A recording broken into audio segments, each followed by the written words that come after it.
Okay. Good morning, everyone. Wow, it's a full house. I was not expecting it to be this full. I was like, okay, it's going to be a few people. It's going to go great. I'm going to assume you all are here because you love us, and you're going to by the end of the presentation as well. But really appreciate all of you making the time to be here with us this morning. But just before we get started, show of hands, how many of you are in the area of cybersecurity? Okay, wow, that's a lot. And how many work in the area of privacy? Okay, that's good. We have a good representation from both groups. Now, how many of you got the chance to mingle together before this session? Okay, that's great. Well, for those of you who haven't had the chance, we'll give you a few reasons why throughout our presentation. And for the ones who have, then some of the stuff we will be talking about should resonate with you. And on that note, as the title suggests, we will be unlocking some secrets around the importance of integration between cybersecurity and privacy. With that note, maybe we'll get into introductions. My name is Snigdha Kaushik. I'm a senior manager here at M&P in the Privacy Data Protection practice. My background is cybersecurity. I started my career working at a security operations center, very hands-on, worked in different domains in cybersecurity, including incident response and threat and vulnerability management, and then kind of deviated and focused more on the strategy side. So I've been in this industry for almost over 13 years, and with me I have my wonderful colleague, Judy. Awesome. And for the slides, are you? Perfect, okay. Okay, well, yeah, great to be here, everyone. My name is Judy. I'm one of the managers on the cybersecurity team at MMP. My area is really focusing on conducting cybersecurity assessments. Oh.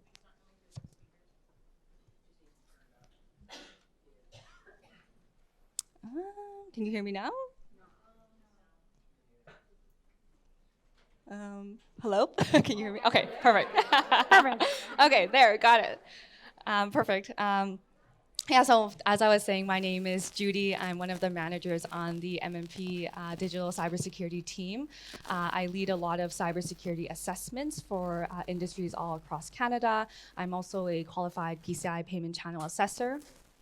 In addition, I also assist with a lot of incident response. So if your organization, or knock on wood, not yours, but any organization gets attacked, then I help with the investigations to find root cause and all of that.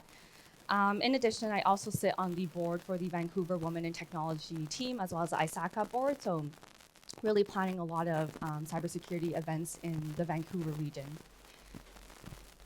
So on our agenda today, we go to the next slide. We have quite a few different topics that we're covering today. Number one is talking about some of the highlights of the privacy and cybersecurity breaches. And then we'll be talking about some of the misconceptions, as well as hopefully that we typically see within privacy and security. And then we'll be talking about a real life case that Snigdha and I have worked on for a client to really build a privacy and security team, and then finally close out with some key takeaways. Okay, great. Well, we'll get started, and hopefully our slides will as well. But just before we get into the fun stuff, one very important thing that we keep in mind in terms of cybersecurity and privacy is prevention is better than cure. So over the past 2 to 3 years, cybersecurity breaches and privacy breaches have dominated the headlines with alarming frequency, impacting both organizations and individuals themselves. And this increase in cybersecurity breaches is often fueled by evolving tactics and sophistication of threat actors. Cybercriminals who typically exploit vulnerabilities in people, processes, and technologies. And with the evolution of AI and deepfakes, now they are using even more sophisticated ways to target individuals and steal sensitive information. However, there's one important note here is not all cyber breaches and privacy breaches are the same.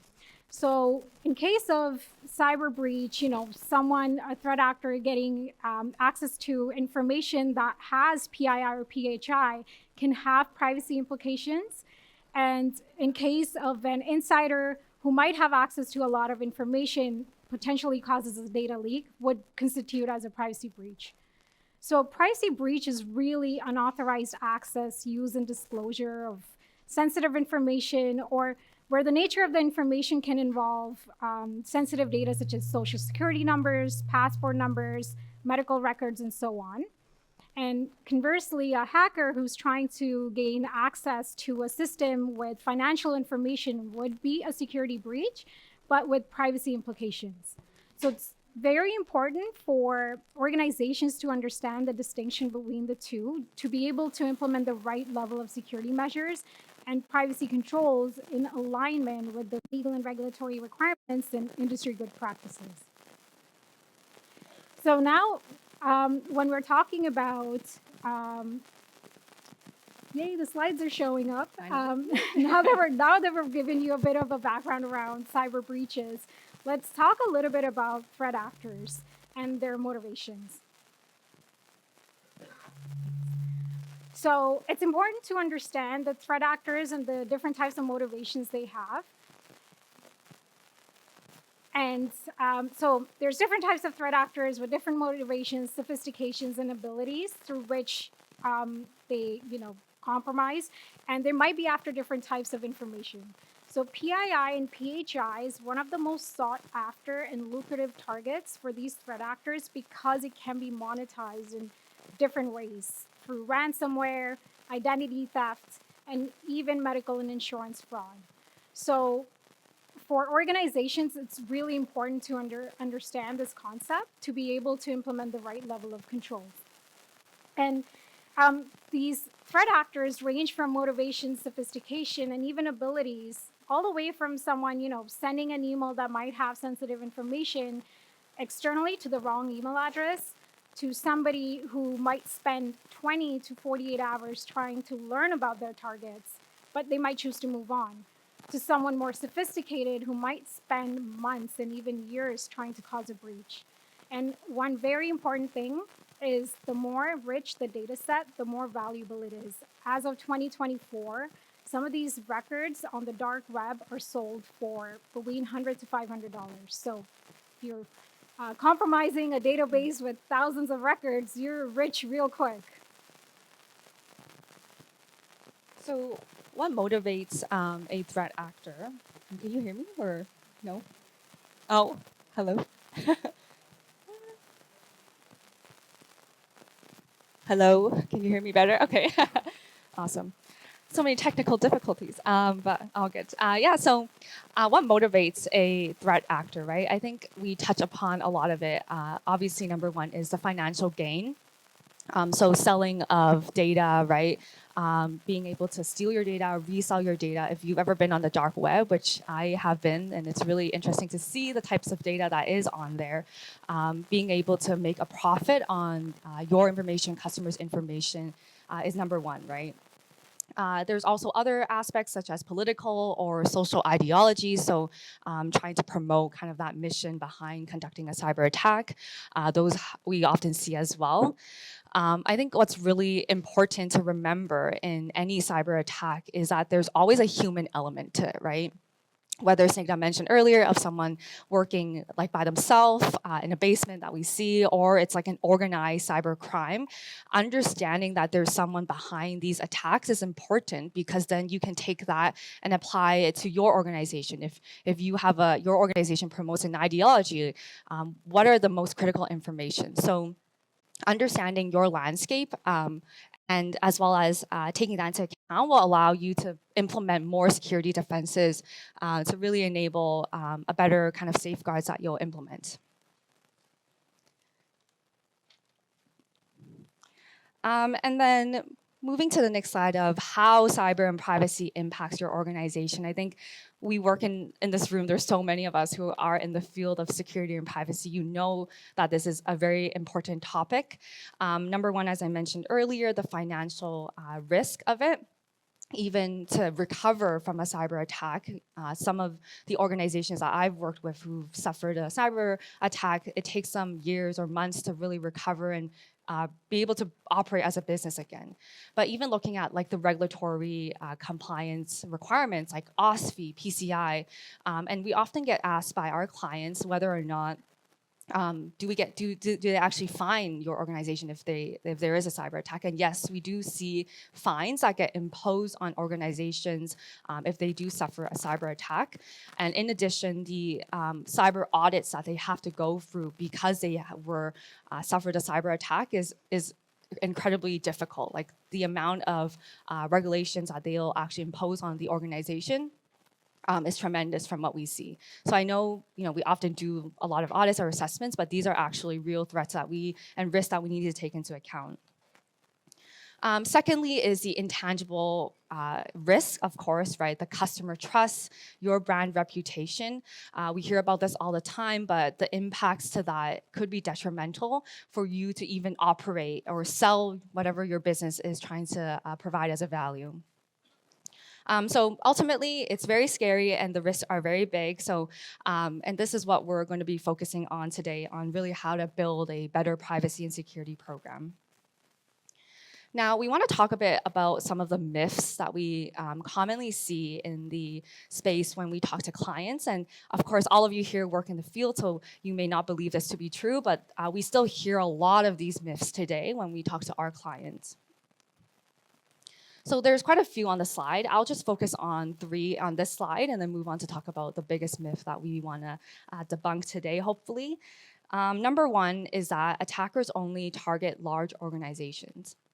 Well, as we discussed earlier about the motivations, right? Being able to sell or resell your data, really they'll find any foothold into your environment. So a lot of these cyber attacks that I've helped with investigating, it's about the phishing. I know we hear about it all the time, but even for me, when I see it, I'm like, oh my God, another phishing attack? Like, I don't believe it, but it's true. Like, it happens, it's a phishing, or we forget to turn on MFA. And these are all really simple, basic security measures that we think about that people will implement, but oftentimes we see that there's just one person who clicked a link or something, and that was a result of the cyber attack. And so when we think about the motivations that we talked about earlier, and remembering that there's a human behind these cyber attacks, there are obviously people who, people are lazy, right? Like, they just want to find the easiest way into your organization. So even if you're small, medium, large, whatever the size, they'll try and find a way in. Second myth that we often hear is if I outsource, then the risk is no longer there. And this is just not true because your customers are trusting you with the data, right? So it's still your responsibility to safeguard this information. We see with even the Move IT attack that happened recently, right? That was a third-party app that happened.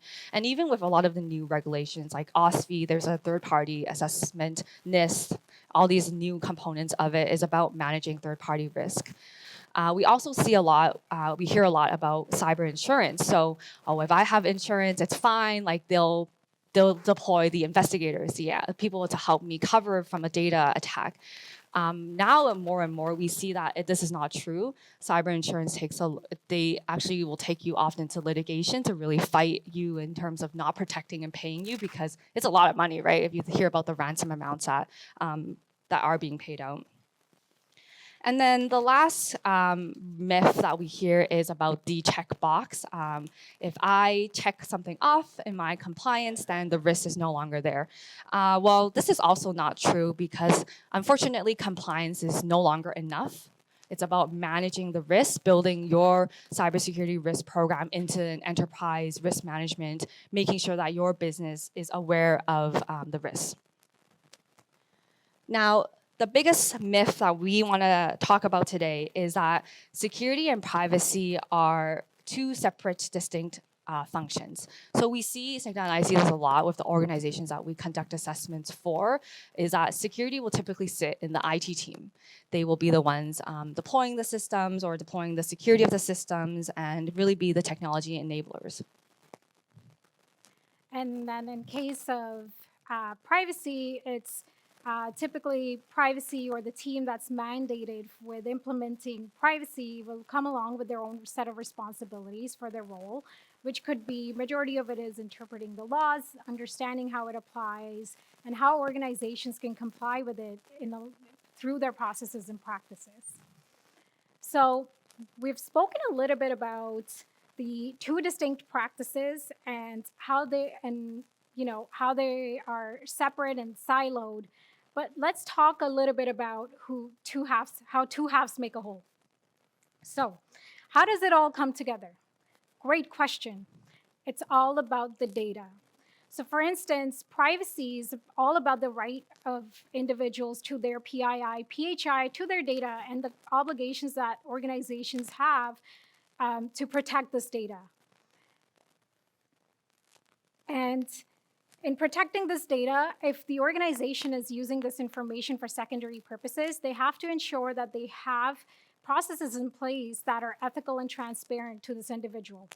So great, we understand privacy laws, but we need to understand the breadth and depth of this data as well. So this is where data protection comes into play, is understanding your data landscape, how much data you have that's important, that's risky, where it is, and the affiliated processes, so you can implement and safeguard this information to protect its confidentiality, integrity, and availability. And finally, in cases for security, once you know what data you have and what needs protection and what threats there are to this information, it's implementing the right level of administrative, technical, and physical controls to protect it against both internal and external threats.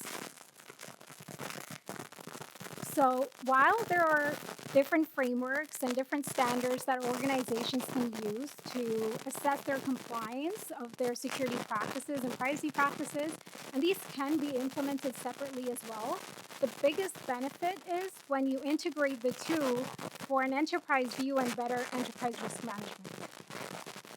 So let's look at all of this in practice. So our client spilled the beans. Inc. was unfortunately subject to multiple cyber attacks with privacy implications. So really the ask of the client was, they engaged us on 3 different engagements. One was to identify the impact, so really perform a cyber investigation incident response. A second was to perform a cybersecurity assessment to assess their security controls and security practices. And a third one was to perform a privacy assessment to assess their compliance with these obligations they have. So as a result, we responded in an integrated way to be working with their teams to identify the overall impact, the posture as it related to privacy and security, and how they can mitigate the risks, including the risk of this incident from reoccurring. And doing that really helped us and gain a holistic view of what had happened in terms of the incident. We leveraged synergies between the 3 engagements and also helped the client get more of an understanding of some of the controls that they had to implement to safeguard this data. And one key thing was the board getting one view of the cyber and privacy risks. So I'll have Judy walk us through what happened, and then we'll get into some of those good practices. So yeah, this is an actual case that we helped a client with spill the beans. And essentially what happened during the cyber attack was that there was an initial attack. So again, it was through a phishing email that the client had someone click by accident. And then from there, they were able to laterally move to different systems and then finally steal some administrative accesses as well. From there, this threat actor was able to steal data, so exfiltration, and often we see this through, if the client does not have like a data loss prevention tool, for example, then we'll see this through internet logs of how much gigabytes of data was stolen. So we did see a transfer of data being sent out. And then finally, just because this client had a lot of personal information and private information of customers and that was stolen, they decided to pay a ransom amount of around $1 million to really be able to get that information back. So now we'll talk about what Snigdha and I did upon being engaged to help them build this integrated roadmap. Like, what did we do from the beginning to end? So starting with step one is really about defining the problem statement. So how we did this was we went and interviewed a lot of the different business stakeholders in the organization, even ones that worked in the business of finance, HR, really trying to understand the root cause issue of what happened, how did this actually occur. And obviously, when we went to go and talk to these different teams, everybody had a different idea of what the problem is. So it's our job to come in and find the root cause. And really what we identified was that they did not have a security and privacy team. Security and privacy was managed really on an ad hoc basis.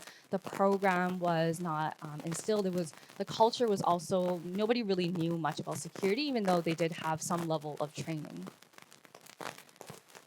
And then from there, understanding the scope. So this is probably one of my favorite components of any assessment is understanding the lay of the land of the business. So what is the business objective? What is the mission? And then from there, drilling down into what are the systems that you have and what are the crown jewels, right? We hear this a lot. I feel like, what is the crown jewel? But really how we define it is, mission critical systems that if they go down, your business is down. And then we also looked at from a privacy lens, what data is being stored? Where is this data being stored? Is it PI, PHI? How is it being stored? How is it being secured? To really understand overall where everything is. So phase 3 of this process, really, so once you understand your problem statement, your scope, now it's all about the stakeholders. So in this case, we identified the right stakeholders, how and when they needed to be involved and engaged, and potential overlaps within the different domains. So for example, cyber and privacy incident response. And then we drew in some of the synergies between the two different domains. So that really brings us to the next phase, which is the current state. And this is one of the most important phases because this is where we engage the right stakeholders to get an understanding of their current state and some of the data handling and safeguarding practices that they had to understand the overall situation. And one of the other first steps that we did in parallel was to identify a framework that's right size and fit for the organization, not one size fits all approach, right size for the organization, and identifying the different synergies between the two frameworks so they can be leveraged to perform the current state assessment. Now, from there, we discussed and engaged the key stakeholders to have conversations with them to understand what are some of the controls they have implemented to safeguard this information. And areas such as access management, incident response, training and awareness, data protection are just some of the areas where we leveraged some of these synergies and collaborated to help identify some of the gaps that there were, the risks to the organization, and some of the recommendations that they can implement to safeguard this information. And this really gave them more comfort and also helped them understand each other's roles and responsibilities and some of the ways that they can come together to work together. So the last step, which is building a roadmap, and I do a lot of assessments and roadmaps focused in security. Oftentimes, it does not really take into account like privacy. So maybe we have a lot of professionals here, but I think it's still privacy and taking that into account. There's still a bit of a lag behind, and when we do identify like security programs, it doesn't necessarily always take into account that. So building a roadmap that was integrated, and what we mean by that is that there's obviously key initiatives. So as an example, right, like encryption, we all know encryption is so important. It safeguards your data at rest, in transit, etc. But when we look at encryption, we would look at it from a security lens. So security team will be the ones applying the encryption, but also from a privacy lens of, are you encrypting like the PII, PHI? And I know it sounds really simple, but we don't really see a lot of organizations doing this, even for assessments that we've been completing. So building that integrated roadmap across every section, so as I mentioned, incident response, security training, to allow the team to understand what should they focus on in their area, but also in an integrated manner. So this brings us to the last phase of this process, which is regular monitoring. So there's two key aspects to this. The first one being once you have established an integrated framework and you understand the governance and some of the nuances around it, it's really about how do you perform on an ongoing basis monitoring of some of these practices against the framework that you have developed for your program. So, instead of having two reports that don't feed into each other or are not aligned, when it's integrated, the board gets one view of cyber and privacy risks. And this also really helps you break down and identify any blind spots with your processes and even your controls. Now, the second aspect is once you have that framework, how do you perform monitoring? Well, that's when we identified KPIs both for cyber and privacy. So, for instance, if we're taking KPIs for incidents, part of it will come from privacy lens, part of it will come from cybersecurity lens, and both of them will really roll up into one view, which can be shared with the board so they get more of that holistic view on the overall program and enterprise risk management lens. So what was the result of us doing this project from the initial cyber attack to then building the security privacy program? Really, there was a few key outcomes. Number one was that now they had an integrated approach. So there was a privacy and security team, but now they work together and really address some of the key concerns that the board had. And remembering that they suffered a cyber attack, so there was a lot of pressure on them to build this integrated program. And I think one of our key messages is don't wait until you have to go through a cyber attack to take these into account, right?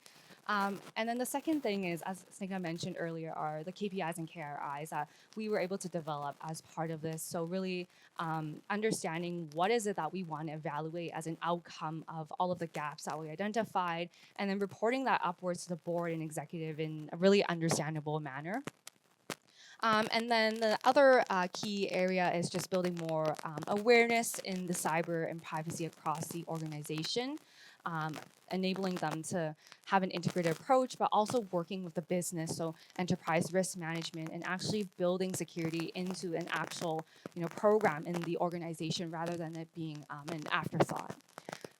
Ultimately, I think we learned a lot about the differences and as well as the similarities between privacy and security, and bringing those together and bringing the right stakeholders into the room is really important, but also understanding where your data resides, what's really important, was a key outcome for this organization as well. And I think one thing I would also add to that is in case of this client, unfortunately, they had to go through this incident to kind of, get to that, on that road, to that point where they can start learning about, some of the different teams they had, different roles and responsibilities they had. I mean, in cases while they didn't have a privacy team or a security team, by definition, there were people who were carrying out those responsibilities. So it's really about having these people talk to each other, really understand what are some of the things that they are doing, and understanding how they can help each other as well. So aside from leveraging efficiencies and gaining synergies, one of the key takeaways is really you break down the silos. So instead of being two separate things, entities, you start taking more ownership and accountability, but also start building that foundation for the organization for a better and holistic cyber privacy program. And of course, the other one is the most important one, where the board is concerned. You provide them with one view of cybersecurity and privacy risks. So That was our presentation. I think we ran through real quick. Appreciate everybody for coming. Now we're happy to take questions if anybody has questions for us. Sure.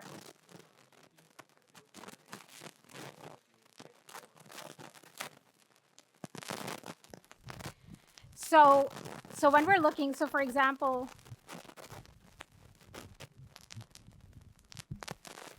Yeah.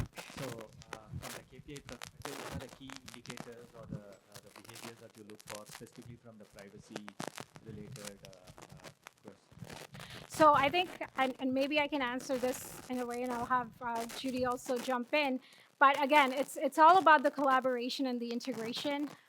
In this case, when there is an incident, understanding the scope where you identify what those different data types were involved, and then engaging. So, for example, if there's a system that has a lot of financial information is breached, there is PII, like name, phone number, address, all sorts of things associated to that database or that data set. So knowing when to engage the privacy team at that point. And one of the things that we would be working towards is, looking into, has this happened before? How is the team essentially monitoring some of these incidents? Are they doing, is this one-time effort, or is this, something that has happened in the past? And working with the security team to identify some of the controls as well.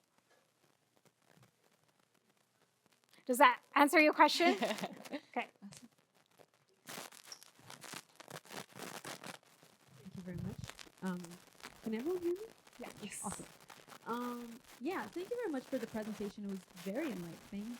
I do have a question about what motivates or what really pushes an organization to take initiative to take part in more privacy measures. A lot of the organizations I speak with personally, their cybersecurity team is a one-man shop that does security, that pushes out, MFA to them, to the employees, that really does everything, and they just don't necessarily have a framework. So what pushes an organization to adopt a framework and to do this other than avoiding liabilities and getting hit? I'd love to hear from you. Okay. Do you want to? Okay, maybe I'll start.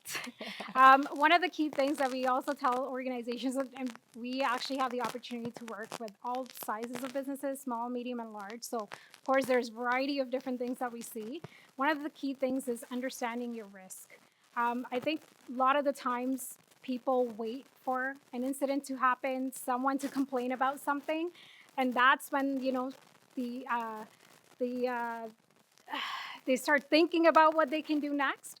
But really, awareness and understanding the type of data you have in the organization, because again, all of it is tied to the motivations of these threat actors. Really, you can have somebody, who, for example, a disgruntled employee, got really pissed off, left the organization, but then left with some of that data. They might do damage to a certain extent, but might not do to the full extent somebody who is very sophisticated and is really targeting your organization for something long term. So really understanding your risks and the type of data you have and the risks associated to that type of data if it were to be compromised, lost, or stolen is one of the most important things that I would say. Yeah, and just to add, I think it sounds like in terms of making sure that there's that security awareness, right? Like not just at the bottom, of the IT administrator who's doing it, but at the top, because that is where like the change happens. And we often give a lot of board executive presentations as well to really educate them on these situations. And it's about building that team, right? If it's just one person, obviously it's going to be really difficult for them to build that program, but having a really top-down approach is important, I think. I know we have 1 minute, so maybe we'll take one last question if we can. Okay, yeah. Or maybe her, because, yeah, sure, yeah. And then for the ones that we haven't covered, we can definitely connect with you after the presentation. Hi. It's on? Okay, great. So I was wondering,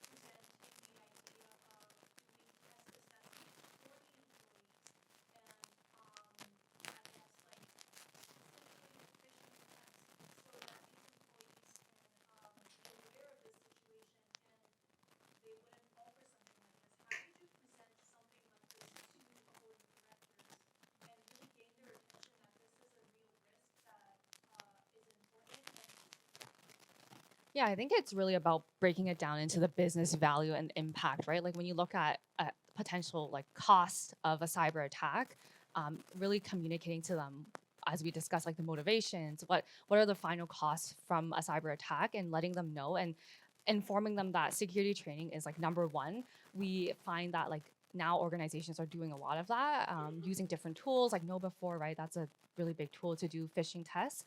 But then just letting them know that this is a huge risk and this is something that they do need to conduct on a regular basis, right? For me, I've also taken part in some red team exercises as well, like pretending to call an employee. Like I love those, they're so fun, right? And really getting administrative access is also my favorite. So doing stuff like that, like really letting them know like, oh, this is an option, just to have that conversation, I think will enable them to think about it and bringing it back to the business impact at the end of the day, because that's what they care about, right, as an executive. Yeah, no, I think Judy made great points, and tying it all to the business drivers. What is the point of keeping the values and the organization standing up and running really? So the risks, while there are a lot of different types of risks, these risks, the impact of these risks will be different for different sizes and different industry types. So really assessing what is the most relevant risk to your organization, and how do you go about addressing it. Awesome. I think we're at time. So thank you very much, everyone, for taking time. Thanks, everyone.